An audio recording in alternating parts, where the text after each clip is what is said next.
अथ पुष्पाञ्जलिमन्त्रः।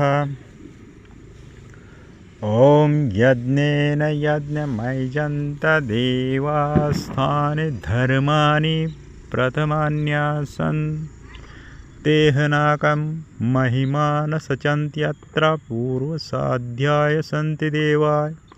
हर ॐ राजाधिराजाय प्रसय्य साहिने नमो वयं वै श्रवणाय कुर्महे समे कामान् कामकामाय मह्यं कामेश्वरो वै श्रवणो ददातु।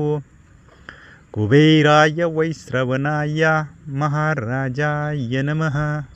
हर ॐ स्वस्ति साम्राज्यं भौज्यं स्वराज्यं वैराज्यं परमेष्ठराज्यं महाराजमाधिपत्यमयं समन्तपर्यायी स्यात् सार्वभौम सर्वायुष्यान्ताधा परार्धातः पृथ्वीः समुद्रपर्यन्ताया एकराळिति तदपेशे श्लोकोऽभिहितो मरुता परिवेष्टारो मरुतस्या वसन्ग्रहे अवीक्षितस्य कामप्रेरे विश्वे देवा सभासद इति मन्त्रपुष्पाञ्जलि समर्पयामि।